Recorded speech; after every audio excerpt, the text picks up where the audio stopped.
What if I told you that in 1961, everything started to get serious? Because up until that point, many cars were fast, but almost by accident. It wasn't the main goal. It wasn't what defined the car. But here, something changes. Imagine the scene. Early 1960s America. Cars are still big, still elegant, still comfortable. But now, there's something else. Brands were no longer just reacting. They were searching for speed, searching for performance, searching for a way to stand out beyond design. And you can start to feel it. So in this video, you're going to discover the fastest cars of 1961. And when you see them, you'll understand something very clearly. This was no longer accidental. This was serious. 1961. Chevrolet Impala. This car didn't look like a revolution until it became one. Because at first glance, the 1961 Impala is exactly what you'd expect from the era. Big, elegant, comfortable, built to cover miles, not dominate them. It doesn't look like a car meant to be fast, and yet, something changes here, because this is the moment when a name appears that would define an entire generation. 409. And with that, everything becomes different. Under the hood, the new 409 V8 delivered around 360 horsepower. A number that is no longer just strong, it's serious, very serious. And more importantly, it's intentional. Because this engine isn't there by accident. It's there because Chevrolet decided to take a step forward, not just to build fast cars, but to start building an identity around it. And this Impala is one of the first clear signs, because this car doesn't completely hide what it is, but it doesn't fully reveal it either, and that's the point. In performance terms, it could reach 0 to 60 miles per hour in around 6 to 7 seconds, placing it directly among the top performers of the year. And that changes the conversation, because this is no longer a car that's fast for its size. This is a fast car, no conditions. There's a key detail. The 409 wasn't just important for what it did, but for what it represented, because this engine marked the beginning of something bigger. The start of a new era where power was no longer secondary, and you can feel that here. When you look at its value today, that's reflected as well. A 1961 Chevrolet Impala 409 can easily exceed $80,000, with well-preserved examples reaching much higher. It's not the most refined, it's not the most subtle, but it's probably the most important. 1961 Pontiac Bonneville. This car didn't need an introduction. It was already ready. Because the Bonneville wasn't new. It already had a reputation. It had already proven what it could do in previous years. But here, it doesn't stay the same. It evolves. And that changes everything. At first glance, it's still big, elegant, with that typical Pontiac presence. Well-defined lines, solid stance, nothing out of place. But something is different. More intention. More clarity in what it wants to be. And that becomes obvious when you look at the engine. Under the hood, the 389 V8 with tri-power delivered around 348 horsepower, a very serious number, but more importantly, a much more direct power delivery, more aggressive, more immediate, and you can feel it, because this car doesn't just accelerate, it reacts, and that's the difference. In performance terms, it could reach 0 to 60 miles per hour in around 6 to 7 seconds. Staying firmly within the fastest group of the year. And that's no longer accidental. It's consistency. There's a key detail. At this point, Pontiac wasn't trying to find its place anymore. It already had it. And cars like this Bonneville proved they could compete head-to-head in performance. It wasn't luck, it was direction. When you look at its value today, that's reflected as well. A 1961 Pontiac Bonneville Tri-Power typically ranges between $50,000 and $90,000, depending on condition and configuration. It's not the most surprising, it's not the most radical, but it's probably one of the most reliable performers on this list, because this car doesn't need to prove anything new. It just needs to keep being what it already is. 1961 Ford Galaxie Starliner. This car doesn't look like the strongest, but it understands something others were still figuring out. How to move better. Because the Galaxie Starliner doesn't try to impress with excess. It doesn't try to look aggressive. It doesn't need to prove power in every line. It does something different. It optimizes. Imagine the shape, lower, cleaner, more aerodynamic than most cars of its size at the time. And that's not accidental. Ford was already thinking about how air affected speed, how to use it, how to turn design into performance. And this car is one of the first clear answers. Because here, not everything depends on the engine, but the engine helps. Under the hood, the 390 V8 produced around 300 horsepower. A solid number, but what really matters is how it's used, because this car doesn't feel heavy. It doesn't feel clumsy. It feels more fluid, more efficient. And that's the difference. In performance terms, it could reach 0 to 60 miles per hour in around 7 seconds, staying within the fast group of the year without needing to exaggerate. And that's what makes it different. Because this car doesn't win through brute force. It wins through balance. There's a key detail. The Starliner found success in competition, especially in NASCAR, precisely because of this aerodynamic advantage over more squared-off cars. And that matters, because now we're not just talking about power, we're talking about strategy. When you look at its value today, that's reflected as well. A 1961 Ford Galaxie Starliner typically ranges between $40,000 and $80,000, depending on the condition and originality. And now I want to know something. Out of the three so far, which one do you pick? The Impala that starts it all? The Bonneville that refines it? Or this Galaxie that does it in a completely different way? I'll read you in the comments. 1961, Chrysler 300G. This car doesn't try to compete, it imposes. Because the 300G isn't a car that enters the conversation. It dominates it. From the very first glance, everything about it communicates authority. Big, solid, with a presence that doesn't need exaggeration to make it clear it's on another level. And that's not just design, that's intention. Because Chrysler, with the 300 series, had already been building something different for years. Not just fast cars, but fast cars that were also the most refined, the most complete, the most serious. And the 300 GL is one of the clearest versions of that idea. Under the hood, the 413 V8 produced around 375 horsepower, a number that, in 1961, is no longer normal. It's dominant. And what's even more interesting is how it delivers it. Because this isn't a nervous car. It isn't chaotic in its aggression. It's controlled. But when you accelerate, there's no doubt, it's far ahead of most. In performance terms, it could reach 0 to 60 miles per hour in around 6 seconds, placing it directly among the fastest not just of its year, but of its entire era. And that completely changes its position, because here, we're no longer talking about balance. We're talking about superiority. There's a key detail. Chrysler's 300 series was one of the first to prove that performance didn't have to sacrifice luxury. They could coexist. They could reinforce each other. They could create something better. And this car is direct proof of that. When you look at its value today, that's reflected as well. A 1961 Chrysler 300G can easily exceed $100,000, with exceptional examples reaching even higher. It's not the most discreet, but it's probably the most dominant. 1961 Oldsmobile Super 88. This car doesn't try to stand out, but it doesn't fail at anything either, and that's where its strength is, because the Super 88 isn't the flashiest, it isn't the most aggressive, it isn't the one making headlines. But when you start looking closer, everything makes sense. Imagine the context. Oldsmobile had already spent years refining a very specific formula. Big cars, comfortable, but with engines that actually delivered. No exaggeration, no empty promises, just solid performance. And this car is exactly that. At first glance, it keeps that classic presence, clean lines, balanced proportions, nothing out of place. There's no drama, no unnecessary tension. But underneath that calm, there's consistency. Under the hood, the V8 394 rocket produced around 325 horsepower, a strong number. But what matters here isn't the figure, it's how it feels. Because this car doesn't surprise in an explosive way. It doesn't try to impress instantly.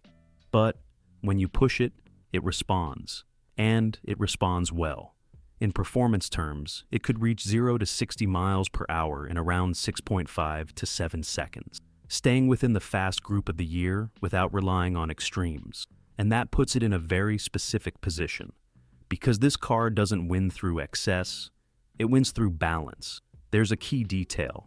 Oldsmobile was one of the most consistent brands in this period. Not always the fastest, but almost always among the best. And that builds trust, because you know what you're getting. When you look at its value today, that's reflected as well. A 1961 Oldsmobile Super 88 typically ranges between $30,000 and $70,000, depending on condition and originality. 1961. Plymouth Fury. This car doesn't look like it belongs in this conversation, and yet it fits perfectly, because the Fury doesn't have the fame of others. It doesn't carry the historical weight of a 300G. It doesn't have the instant recognition of an Impala, and that makes it dangerous, because nobody expects too much from it until you actually look at it. At first glance, it's still a big car, elegant, with that cleaner design language Plymouth was adopting in those years. There's no obvious aggression, no intention to intimidate, but there's something there, a sense that this car has more than it shows. And that's confirmed when you look at the engine. Under the hood, the 383 V8 produced around 330 horsepower, a very serious number, especially for a car that doesn't try to look like it. And that's the contrast, because this car doesn't prepare you, but it delivers. In performance terms, it could reach 0 to 60 miles per hour in around 6.5 to 7 seconds, easily placing it within the fast group of the year. And that changes everything, because here, we're not talking about a car that impresses through excess, but through expectation. There's a key detail. Plymouth, at the time, was positioning itself as a more accessible option within the Chrysler group, but that didn't mean sacrificing performance. If anything, in some cases, it enhanced it. And this Fury is direct proof. When you look at its value today, that's reflected as well. A 1961 Plymouth Fury typically ranges between $30,000 and $60,000, depending on condition and originality. It's not the most famous, it's not the most sought after, but probably it's one of the most underrated. And now I want to know something. Out of the ones we've seen so far, which one do you think is the most underrated?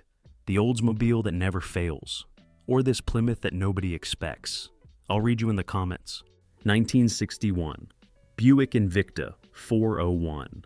This car doesn't feel rushed, and yet it never falls behind, because the Invicta plays in a very specific space. It isn't the most aggressive, it isn't the lightest, it isn't trying the hardest to prove something, but it's not passive either, it's calculated. Imagine the scene. Buick in the early 60s, a brand associated with comfort, silence, that sense of solid, effortless movement. And this car fits perfectly into that identity. At first glance, it's elegant, fluid, with a presence that feels calm, no tension, no urgency, nothing that suggests instant speed. And that's the illusion, because underneath that calm, there's a 401 nailhead V8, around 325 horsepower, but with a very particular character, more torque than explosiveness, more steady pull than sharp reaction. And that changes everything about how it moves. Because this car doesn't accelerate dramatically, it doesn't hit you with power. It pushes you, smoothly, confidently, without effort. And that's what makes it different. In performance terms, it could reach 0 to 60 miles per hour in around 7 seconds, staying within the fast group of the year without needing to exaggerate anything. And that's not coincidence, that's balance. There's a key detail. Buick understood that not every fast car needed to feel aggressive. A car could be quick and at the same time, comfortable, smooth, refined. And this Invicta is exactly that. When you look at its value today, that's reflected as well. A 1961 Buick Invicta typically ranges between $30,000 and $70,000, depending on condition and originality. It's not the flashiest, it's not the most extreme, but probably it's one of the most satisfying, because this car doesn't try to impress, it simply works. 1961 Dodge Dart Phoenix. This car doesn't look like a threat, but you shouldn't trust that, because the Dart Phoenix doesn't enter the conversation through presence. It doesn't dominate visually. It doesn't try to look like more than it is. And that's exactly why it slips in. At first glance, it's more compact than many of the cars in this list, more contained, with a design that doesn't rely on excess. No drama, no obvious aggression, but there's intent.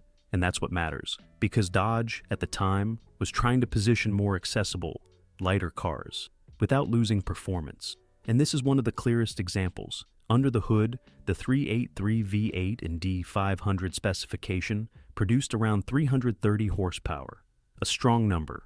But what really changes the game is the package. Less weight, less size, a more direct connection between engine and response. And you can feel it, because this car doesn't need as much to do the same. In performance terms, it could reach 0 to 60 miles per hour in around 6 to 6.5 seconds, entering a zone where you're no longer comparing it to big cars. You're competing with the fastest of the year, and that makes it dangerous, because this car doesn't prepare you. It doesn't warn you, but when it responds, it's already too late. There's a key detail. The D500 wasn't a common version.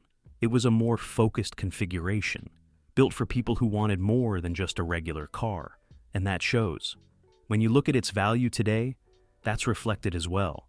A 1961 Dodge Dart Phoenix D500 typically ranges between $40,000 and $80,000, depending on condition and originality.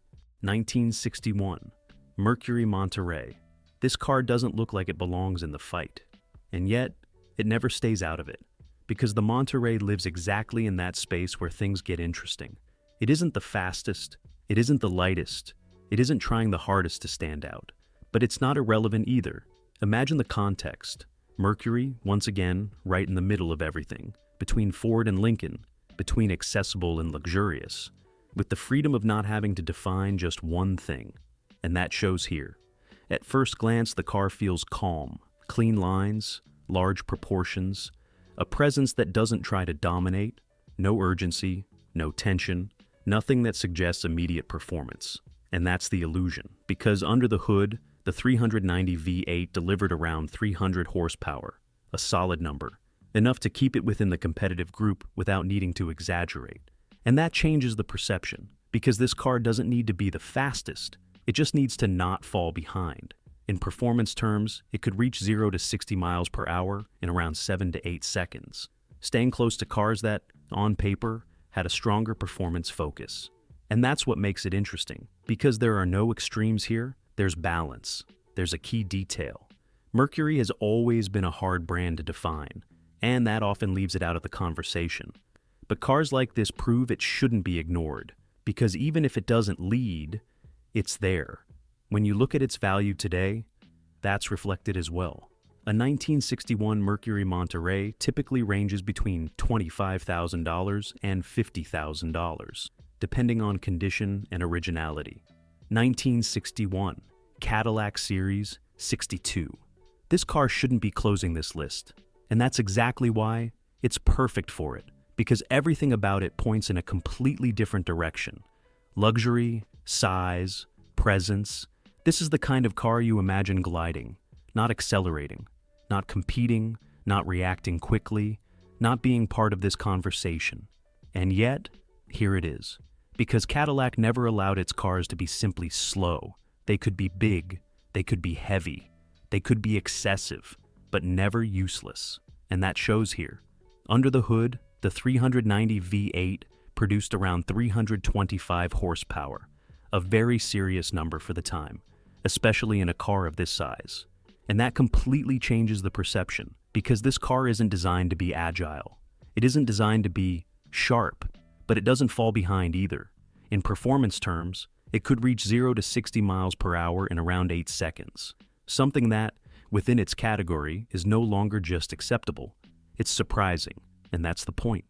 Because this car doesn't try to compete with the fastest, but it doesn't get left behind easily either. There's a key detail. Cadillac understood that luxury shouldn't completely limit performance. They didn't need to build sports cars, but they were never going to allow their cars to feel irrelevant. And that creates a very specific balance, because this car doesn't feel fast, but it doesn't feel slow either. And that contradiction is what makes it interesting. When you look at its value today, that's reflected as well. A A 1961 Cadillac Series 62 typically ranges between $40,000 and $90,000, depending on condition and originality. This is the one that best closes the idea of the video, because it represents exactly that, a car that shouldn't be here, but clearly has every reason to be. And when you look at all these cars together, you start to notice something you can't ignore anymore. This is no longer accidental, because in previous years, speed showed up as an extra, something some cars had, without really aiming for it. But here, not anymore. Here there is intention. Bigger engines, better response. Cars that don't just feel fast, they're starting to become truly fast. And now, I want to know something. Out of all the cars you've seen in this video, which one feels the most serious to you? The one that made you think, this is on another level? I'll read you in the comments. And if you want to see where this shift really began, you need to watch this video about the fastest cars of 1960s, because that's the exact moment before all of this, when everything was still taking shape. And when you compare it to this, you'll clearly understand the evolution. See you in the next video.